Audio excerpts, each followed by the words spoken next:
sandstone. Sandstone is notoriously hard to maintain, as you can see from all the scaffolding works that are on over the building.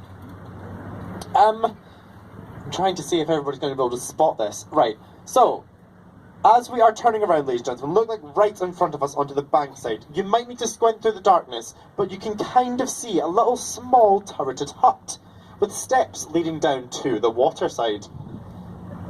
You are in fact looking at the world's smallest prison.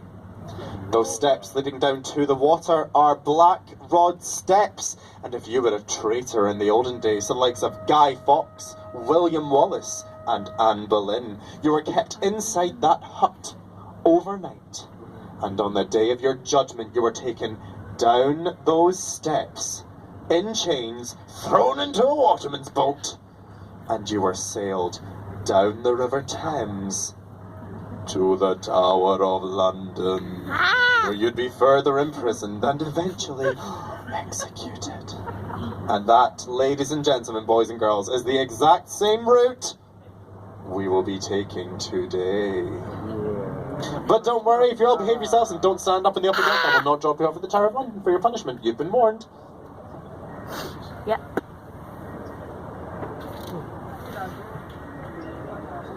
Wow,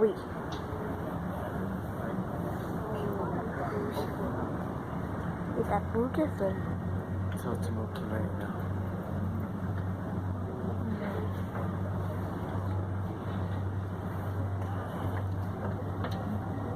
London.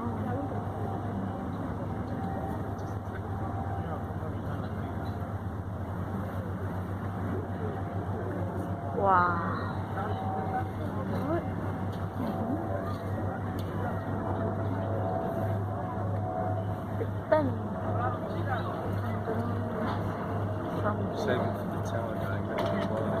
Okay, ladies and gentlemen, on to the left-hand side of the New Palace of Westminster. Now, we have three large towers on the New Palace of Westminster. The largest of them all on the very left-hand side, this is the Victoria Tower, named after Queen Victoria. This is where we keep all of our ballot papers for up to a year after each election, when they are then destroyed. This middle, dark, ominous-looking tower has a very imaginative name. It's called the Central Tower. And can anybody on the upper deck please put up your hand if you think Big Ben is that big clock tower over there? Okay, 1, 2, 3, 4. Okay. Put your hand up if you think Big Ben is the name of the clock face. 1, 2, oh, okay, a few. And put your hand up if you think that Big Ben is the 13.5-ton bell that resides inside the tower. And put your hand up if you really don't care. Get off. I'm kidding. Those of you who put your hand up for the bell, ding, ding, ding, we have a winner. It is in fact the bell that sits inside the tower. The actual tower itself is called the Elizabeth Tower, named after our present reigning monarch, Queen Elizabeth II.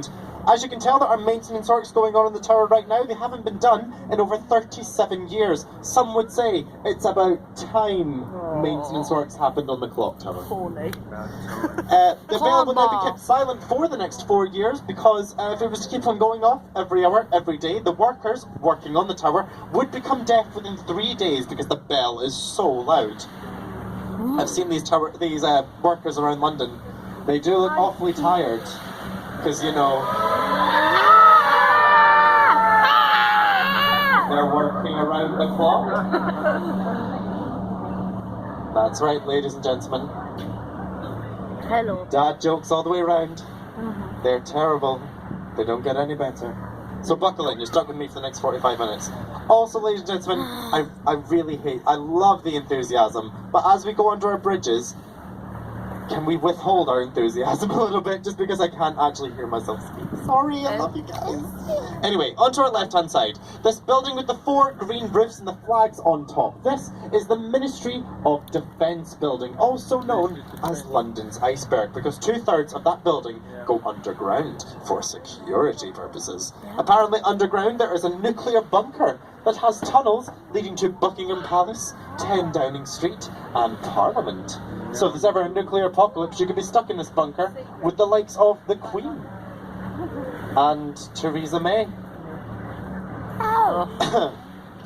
Right next to that building, the big Gothic fairy tale looking building, this is Whitehall Court, the original headquarters for the Liberal Party here in the UK.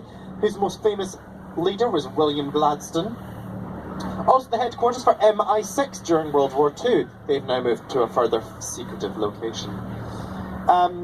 In that area of Whitehall Court, that's where the Whitehall Palace used to stand, where Henry VIII used to live. It's also where he married Anne Boleyn and Lady Jane Seymour. This building, though, is actually the Horse Guard Hotel.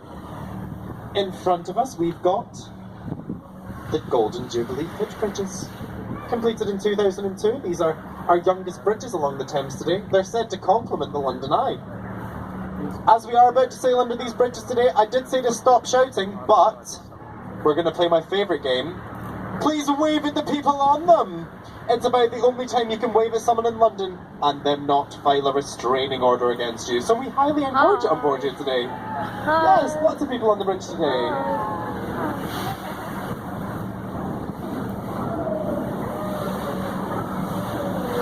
Over to the left-hand side now. Over to the bank side, you're looking at this large standing pointy stone obelisk on the left. Oh. With the sphinxes at the bottom. Oh, no. It's right on the bank side.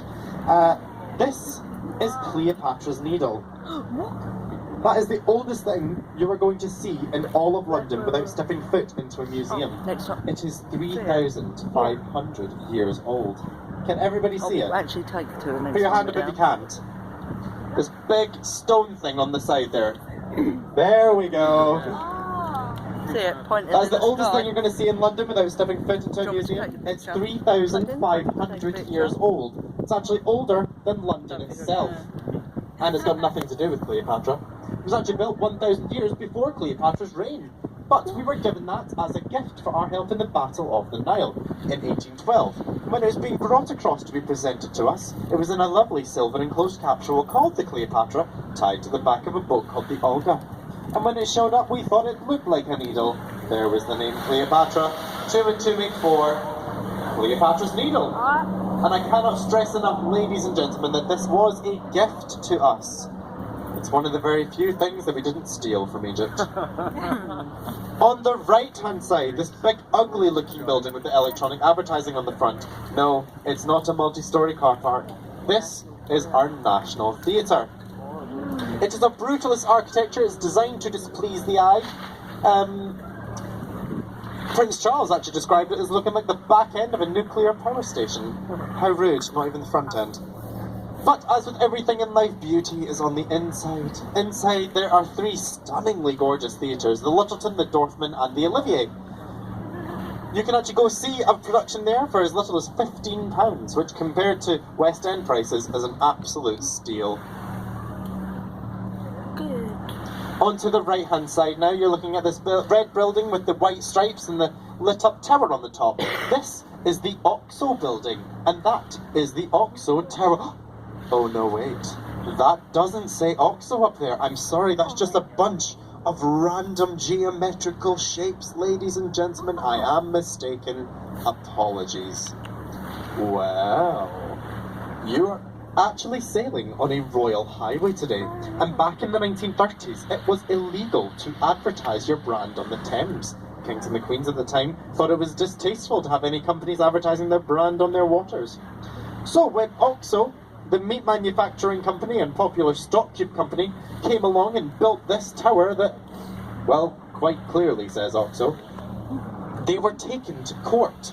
And when asked why they completely disobeyed the law, their very, very clever lawyer got them all out of it by saying, oh no, that doesn't say Oxo up there. No, we just ordered some random geometrical shapes for our stained glass windows and happened to get stuck with a circle, a cross, and a circle.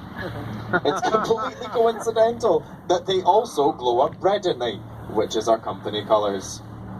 All I can say is, shame on that judge, because he fell for it and they got off scot-free. Madness. In front of us now, the Blackfriars Bridges, nicknamed the 2.5 Bridges. 2.5? I don't know where we come up with these quirky nicknames here in London, but I love them.